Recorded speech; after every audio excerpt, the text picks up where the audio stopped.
Hey, everybody, welcome to the 19th day of the 30-day prayer challenge. It is almost over. Um, I'm hoping you feel good. I'm hoping things begin to change. I'm hoping you have these great testimonies that you're ready to share. I'm hoping that you have been you have been trusting God. You have been walking and exercising and working, exercising, operating your faith, and walking in expectation. I pray that you have been doing the things that's necessary, and that you have been challenging yourself and pushing yourself to pray in areas and in ways that you had not been before, and praying for people that you wouldn't normally ask if they need prayer. I've even had a vision where and I need to start doing what I see is when I see people with the signs up saying that they the panhandlers, to stop and pray for some of them. Ask them. If they say yes, I pray for them. If they say no, hey, I'll move on, because there's no love lost. I'm not losing anything by them saying no. Let me tell you something. Let me tell you what this prayer challenge has done for me. It has caused me to shed some things in some areas because I've been fighting. And I have been fighting because I was disobedient in an area, and I opened doors behind my disobedience. I wouldn't let my sons go. My sons are grown. I love them. Those are my babies. But they're grown men. They're 27. They're twins, and they're 27. And I needed to let them go. I was still calling them. I was still trying to make up for mistakes that I made in the past. I wasn't feeling guilty, but I was doing too much. And so I needed to move them out the way. I needed to let them go and let them be men. I can do for them, but not to the magnitude that I was doing. Disobedience. This car situation is going on because of my disobedience. So I was supposed to turn in the rental, because I wasn't supposed to let my son drive the car. I was supposed to turn in the rental Friday. I didn't. That was out of order. So we got another car yesterday, and so I took the original rental back that was due Friday, and this one we went through this company called Hire Car. When I drove the car this morning, I noticed that the brake pedal was going all the way to the floor. The brake light on the driver's side was out. When you stopped, it pulled all the way to the right, and the trunk wouldn't open. So I called them. The lady said, "We'll just bring it in. If they can't readily fix it right, or if it's not anything that can be fixed immediately, then we'll put you in another car." Okay, no problem. Came in. I was sleepy because I got up at 4 and went to work, and came back in. Took a nap, took a shower, went out the door, got in the car, put the key in the ignition, turned the car to start it. I heard a loud pop under the hood. Smoke came out, and it smelled like electrical burn, and wires burning. I called the people. She said, "Well, I'll call them and see if they can come get you. Send me your address, and I'll call them and see if they'll come get the car and put you in a different car." Okay, fine, no problem. She called me and told me they don't know if they're going to be able to come out today. So me, no car, no work. Got 3 people I got to pick up and take back and forth to work, but me, no car, no work. So I'm a little frustrated. And I call back, and they don't want to answer my call because they have caller ID, so they see my number. So I call Hire Car. I was calling the people who list their car on Hire Car. So I call Hire Car. Hire Car sent an email to me and the company about the situation, and asking them to please contact me and resolve it with me. So, they can text you. So I text her, and I was like, okay, what am I going to do? And she was like, well, we'll give you a refund. She said, we don't have another car. We'll give you a refund. I was like, okay, so what if I, through AAA, tow the car back over there to you guys? Oh, well, I don't know if they'll have another car for you. So I don't want to go all the way across town and be stuck over there. So right now, the car's sitting in the parking lot.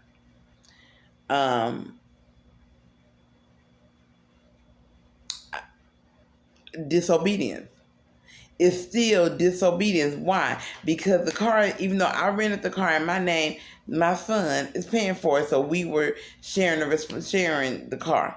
Still disobedience. I'm telling you, if you're not learning anything from this 30-day prayer challenge, you need to learn.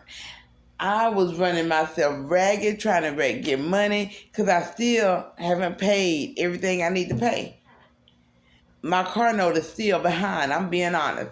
Because I couldn't get the money. Why? Because I'm doing it in my own might. I wasn't trusting God like I should have been trusting Him. I wasn't walking in faith the way I should. It's not that I wasn't trusting Him. It's not. Let me not say I wasn't trusting Him the way I should have been trusting Him. Let me say I was trusting Him and I was walking in faith in a way that I shouldn't have because I was trying to do it in my own might. I'm sitting here saying I trust God, but God didn't need my help. I'm telling God, I need you to go in the kitchen and make the stew. And God get in there and I keep trying to help him chop the vegetables and trying to help him stir the pot. Instead of just sitting back and letting God do it. And I should have been I should have been sitting there with my bowl and my spoon waiting for him to finish with the stew so I can eat.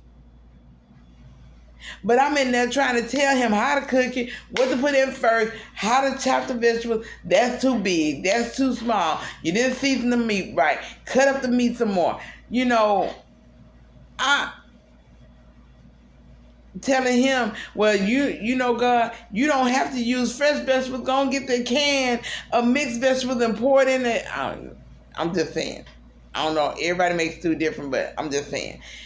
I'm telling God how to do it, not literally, but I'm out there working my fingers to the bone, trying to do it myself, and I'm trying to do a natural thing that's a spiritual that needs to be handled spiritually. So my faith is not working because I'm not working it correctly. It is a such thing as not working your faith correctly. There is a such thing. And that's what I was doing. So I was failing all the way around. Money, I'm out there, and it seems like when I make the money, it took me 3 days. I could in one day come up with almost I could make almost $200. No, not almost. I'm sorry. I can make almost $300 in one day with Uber. And Uber only allows you to drive 12 hours. So even if I don't drive 12 hours, I can make almost $300 in one day. Less than 12 hours. But for 3 days, it took me 3 days to make $250. 3 days. Friday, Saturday, and Sunday. 3 days. Because I was trying to do it in my own might. I wasn't doing it spiritually. I wasn't. And then I'm out of order because I'm driving a car that I shouldn't have had. And now I'm not making any money because I got a car out there that I should not have, or I shouldn't have it the way I have it. See, if we're going to do this, we're going to do it right. We got to do it right in order for God to bless us. We can't do it any kind of way. And one of the main reasons why we make mistakes is because we don't seek God. We don't yield ourselves completely to the Holy Spirit, and we don't receive or hear, or we don't take heed. That's the word I was looking for. We don't take heed to the spirit of discernment. I knew I wasn't supposed to. I knew it deep down. I kept feeling it. Don't do that hire car. Don't do that hire car. Don't do that hire car. I kept feeling it in my spirit. I did. I got to be honest. But I did it anyway because we needed a car. I didn't have the money. My son had the money. And I did it anyway because we needed a hire car. We needed a car. No, it's not bad that my son drives. He know how to drive. I taught him how to drive. But he don't have a license. Neither one of my sons have a license. My daughter has a license. And she don't even like to drive. So she I'll get the car. You do the driving. She don't have no say-so over it. She won't. She'll still, even though she gave me the money, she'll still say, no, you got to talk to mom. I don't have no say-so over that. That's why the young lady stays so blessed like she is. But we got to do things right. We can't be half-stepping. We can't be leaning to our own understanding. Proverbs 3, 5, and 6 says, lean not to your own understanding. Trust in the Lord with all your heart. Lean not to your own understanding. In all thy ways acknowledge him, and he shall direct your path. I wasn't trusting him. I was trusting him, but I was leaning to my own understanding. And so, even though I'm doing half of what the scripture says, God not gonna go with God. Ain't no half. What was it called? Ain't no half stepping. God ain't gonna half step. He gonna do it all the way. Or he not gonna do it at all. So if the word says trust in the Lord with all your heart, I was doing that. If it says lean not to your own understanding, I wasn't doing that. I was leaning to my own understanding. Lean not to your own understanding. And in all your ways acknowledge him. I was doing that. But I wasn't doing I was doing what? 2 out of 3? And people say 2 out of 3 ain't bad. 2 out of 3 is bad when it comes to the movement of God. I need y'all on point. I need y'all dotting every I and crossing every T. I need y'all on y'all P's and Q's because we are at the end. The finish line is right there. Manifestation is waiting on you. It's waiting on you, so I need you to do it right. I'm not trying to put any pressure on you. What I'm telling you is stand still and see the salvation of the Lord. I don't know. I've asked y'all to contact me. I've asked y'all to talk to me. I don't know what y'all not talking to me. I don't know what you're praying for. I don't know what you believe in God for. All I know is that I told you I'm agreeing with you, but I don't know. It's like y'all scared to talk to me. And I'm so laid back and easygoing, it's not even funny. I can tell you how to work your faith without overstepping yourself. I'm a leader. I've always been a leader. I've always been the one handling everything. I've always been the one in charge. I've always been the one giving responsibility. So it's a challenge for me to release that. And even when I think I'm falling back and not doing nothing, I'm still doing too much. And that's my problem. I do too much. It sounds crazy, but I was overworking my faith because it was when you overwork your faith, you're being stressed out. I was frustrated, stressed out, wasn't nothing working for me, and that wasn't making it no better. I was overworking my faith. But because y'all don't talk to me, I can't help you. If you believe in God for a house, go pick out the colors of your bathroom and go buy you a couple of towels. I'm telling you how to work your faith. Go pick out a couple of towels. Whatever color you want your bathroom or whatever color you want your kitchen. Go buy your utensil set of your dishes. I'm not telling you to buy everything for your kitchen. I'm telling you to get a couple of things. That's your faith walk.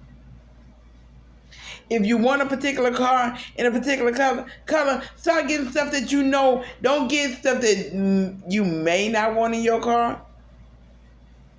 But we all use cell phones. Go get you a cell phone holder for your car. Go out and look at the car. Go look and see what kind of car it is. If it has satellite radio, go to Sirius and set up an account. If it has, go ahead and get your chargers and everything for it. Everything that you're going to need for your car. Find out what kind of gas goes in it and go and get you, if you have good credit, go get you a gas car for your favorite gas station. All these gas stations have membership rewards and stuff. Sign up for your rewards. Find out everything you need to find out about the car. Find out what dealership is closest to you. Go to them and talk to them about the car. If you're going to buy from a used car lot, it don't matter. If you're buying it from a used car lot, or if you go to a Mitsubishi dealership and you buy a Mazda, find out where the closest Mazda dealership is to you. Find out what size tires you have. Find out how much it's going to cost. Do the leg work. Do the leg work for your car. If you want rims, find out what kind of rims look good on your car. Get them. I mean, don't get them before the car, but be ready to get them and put them on the car. Stop taking your cars to the car wash and find you a detailer. Stop washing your cars with dishwashing liquid, because it's gonna. What does dishwashing liquid do? Strip the grease off your dishes. It's gonna strip that clear coat off your car. Your paint not gonna shine no more. It's called a clear coat, and it's gonna strip it off. Stop using dishwashing liquid. Take care of your stuff. Show God you can take care of it. If you haven't had an oil change, get on Groupon, go to Walmart, go somewhere and get you an oil change. Go to the tire shop, let them look at your tires and see how long you have on your tires. Show God you can be responsible. If you in an apartment or if you're renting a house, clean up your house. And then step out on faith. Pack your stuff up. Start packing. Go get you some boxes, or I do totes. I don't do boxes. I do totes because they're reusable for anything.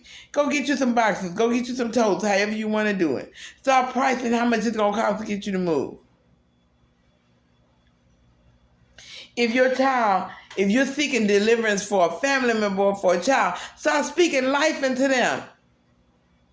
Whatever you're praying for, speak life into them. If you driving up and down the streets of your neighborhood, speak over the community. This is what this neighborhood is going to be like. We not going to have no break-in.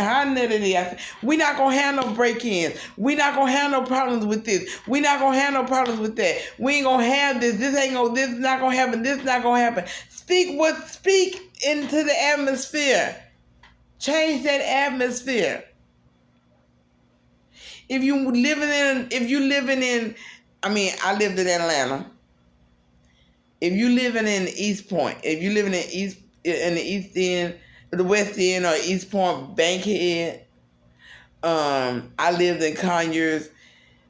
If you live in those areas, I'm not saying if you live in Decatur, you don't want to live there no more. You want to live in Alpharetta. You want to live if you're living in Marietta. If you want to live in Kennesaw, if you want to live in Cherokee County, if you want to live in Alpharetta, Roswell, Gwinnett County, down in Locust Grove and McDonough. If you want to live in those areas, Peachtree City, I can't think of the other one over there by Peachtree City. It starts with an F. Not Fayetteville, but it's another one. I can't think of. My brother lived over there. I can't remember. But if you want to live somewhere else, go. If you're tired of living in Riverdale and you want to live somewhere better, go shopping out there. Go shopping in that area. When you get up to go to the grocery store, don't go to the one down the street. I don't care if you're just going to the convenience store to get a Coke. Go to the one by that and start looking for houses in that area. Go over there and get your Coke over there. I'm being for real. I'm not being funny. You looking for another job? Are you applying? Are you looking at the qualifications? Go to get some information. Go online and read up and find out what you need to do there. What does a stenographer do? What does a court clerk do? What does a paramedic do? How often? What's their schedule like? What kind of money do they make? What do you even know about anything that you're praying for? Find out. Know what you're praying about. God, I'm praying because I want to be a preacher. I want to be a pastor. I feel the call in my life. God, I need to understand. I feel like I'm an intercessor. Find out more about them. Start reading your word more. Read about the pastor. If you call to the prophetic, what type of prophet are you? I don't know. Well, read the word of God to find out what kind of prophet you are. I'm telling y'all. Whatever you praying about, that's you already trusting God for it. That's your faith. That's moving in your faith. And then you expect it. Let me tell you something. I told y'all about the lady who got in the car and just told me, I feel God dripping off of you. That's what she told me. I feel God dripping off of you. Then I go to Waffle House, which is not as good here as it is in Atlanta. But I go to Waffle House. I'm sitting up there. My little Nancy wasn't at work that day. I had another young lady named Kat. It was a Caucasian man on this side of me and a black man on this side of me. I was at the high bar, and there was the chair between on each side of her, the empty chair. So I'm sitting up there. Every time I go in there, I told y'all I take my Bible and my notebook when I go eat by myself. And I open my Bible, I'm going through my notebook. I told the young lady what I wanted, and I said I like all my food to come at one time because I like all my food hot when I eat it. She said, okay, I'm going to try my best. So I'm just doing my stuff, minding my own business. So the man next to me, the black guy, when he gets up to leave, he got up to leave, and he said, you have a very, very blessed day. And I said, thank you, I will. And he said, and I feel your spirit. I said, oh, okay, thank you. And I just kept going. The man who was the Caucasian man, he's in there almost every day. They know him like the back of his hand. So before he left, I saw him get a girl of 20. So I'm sitting up there, and I told her I needed to take home container for my pork chop. So I'm sitting there waiting for my container. So she finally gave me a container, and then she said, your food has already been taken care of. Your bill was already taken care of. I said, what? Because both men were gone. I said, my bill was already taken care of. She said, yeah, the man who was sitting, the African-American man, she said, he's the one. She said, he took care of your bill. He told me not to tell you. And I told him, I got to tell her because she's going to pay for her food. Expect the unexpected. Went to another restaurant. Told them what was going on. I told them my favorite bartender. I always sit at the bar and talk to him. We sitting at the bar because the way the restaurant is, instead of you sitting at the table and the waiter come to you, you got to get in this line and order your food or go sit at the bar. So Austin is a young black man. We sit at the bar, and he, we talk to him. He keeps me on my lemonade refills, my daughter on her sweet tea. He recommends the best burgers. I told him the experience I had the last time when he wasn't there. He took $20 on my bill. I had almost a $50 bill that I only paid $20-some-odd for.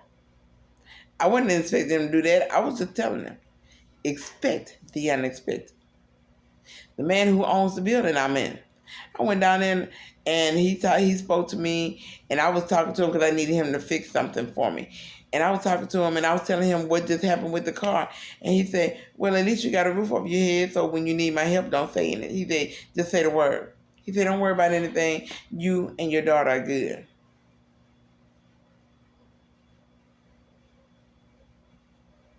Today Wednesday. Time to pay for this roof over our head. And he telling me I'm good. He said, you can't go to work. You good. He said, anything else I can do to help you, let me know. Expect the unexpected. God is merciful. We make mistakes. He knows we're going to make mistakes. He already knows what we're going to do. But when you're faithful to him, he's faithful and merciful to you. You should be praying. Challenge it, push. We almost at the end, y'all. I'm telling you what I'm going through. I haven't seen the end yet. My car not out there. I miss my little old car, but it's not out there. I went and talked to the guy. He said, we're going to work with you on your deductible, but my car not out there. I wish I could show y'all my bank accounts. Zero. Oh, well, excuse me. And one of them, I think I got $1.66. My car note, $5.18. I got to talk to them. They're saying come in the office or call us. And I got to go to I'd rather talk to them face to face. But if I can't get in the office tomorrow, I'm going to call them. I'm not going to beg them not to take my car because I meant what I said. In order for them to get the car, they got to go through God to get their car. They got to go through God to get that car. So I got to talk to them tomorrow. Win, lose, or draw. No matter what's going on, I need to talk to them. I still don't have the insurance. My insurance lapsed. I still don't have the insurance. But what I'm saying is, I'm not at the. I'm victorious. I have the victory. I have overcome because God showed me my areas, my area where I made the mistake. I have overcome him. I have overcome him. Who is him? The devil. I've overcome Satan. I've overcome him. So I have overcome him by the blood of the Lamb and the word of my testimony. What did I tell y'all last week? This ain't a joke.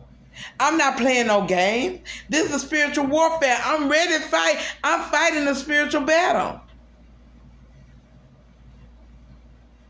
My testimony ain't changed. My car, I'm not going to have to, I don't worry. I'm not worried about the money. I didn't work today. Well, I worked this morning, but that money went into that SUV's tank to take that car back. And then the rest of it went into the little car, that little Toyota car, to put gas in. I'm not worried. I'm victorious. No matter what see, our problem is we want to be victorious when we want the outcome to work for me, for us. The outcome doesn't look like it's working for me. I just told y'all I don't have no money. I owe people money, and the crazy thing about it is the IRS owe me money. The state of Oregon owe me money. A couple of law firms owe me money.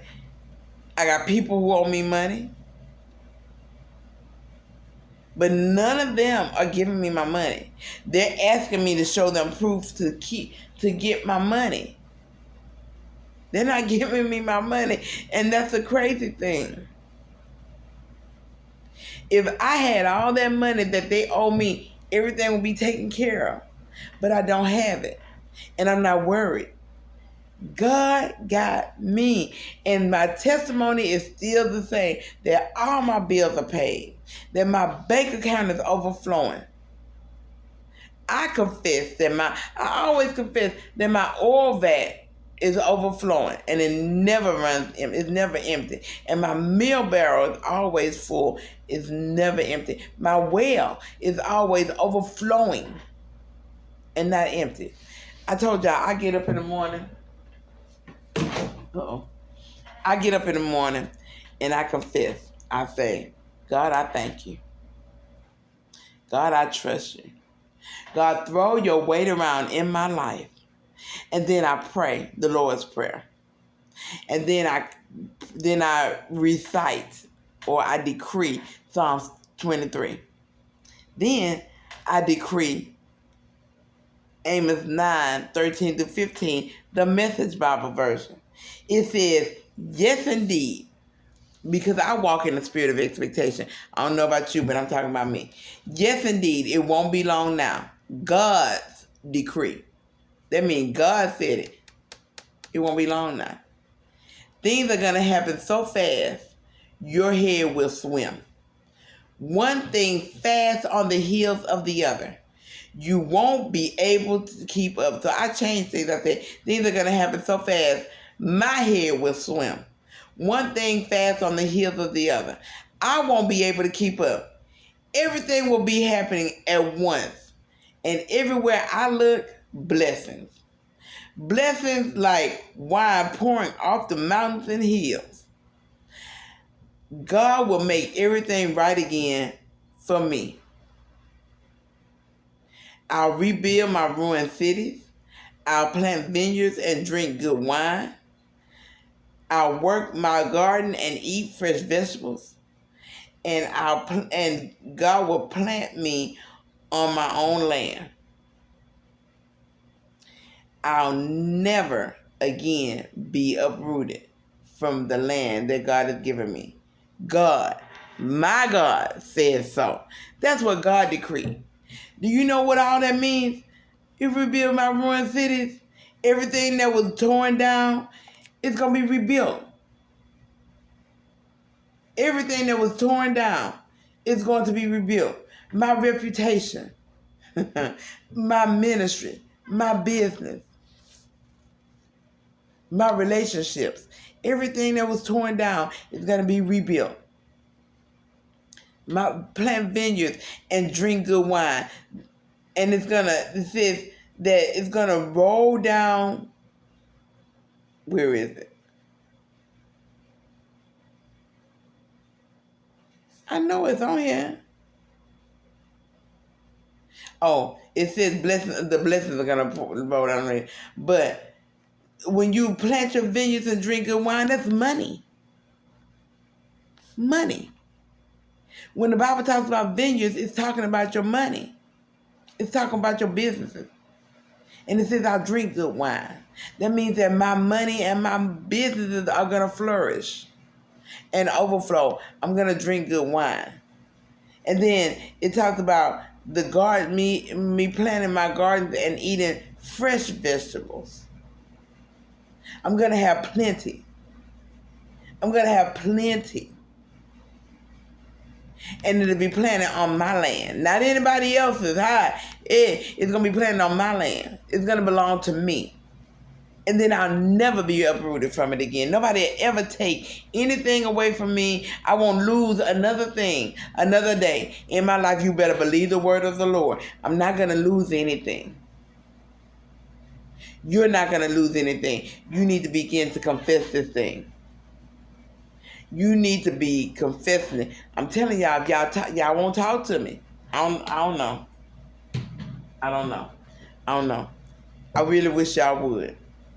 But I'm not going to stop. If you don't talk to me, guess what? I'm not going to stop. I'm going to keep going. Because one day, somewhere, somebody's going to talk to me. You don't want to talk to me? That's fine. You don't have to. You don't. You don't have to call me. I don't have to pray with you. But I guarantee you, call me and let me pray with you one time. See what happens. Because I know who I am. Call me. Let me pray. See, I didn't come here. I didn't get up here because I'm cute. I didn't get up here because I'm funny. I didn't get up here because I'm nice to people. I got up here because I get before God and I don't play. I get before God. See, I don't walk in the room and adjust to the atmosphere. I walk in the room and change the atmosphere because the atmosphere must be conducive to me. I don't have to be conducive to the atmosphere. If I walk in the room and don't speak to people, they want to know what's wrong because they want to make it right with me.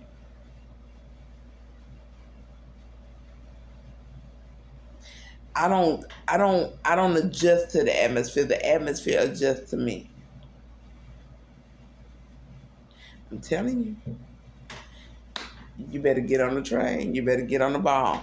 We got 11 days. 30-day prayer challenge, day 19. I love y'all. Have a good one.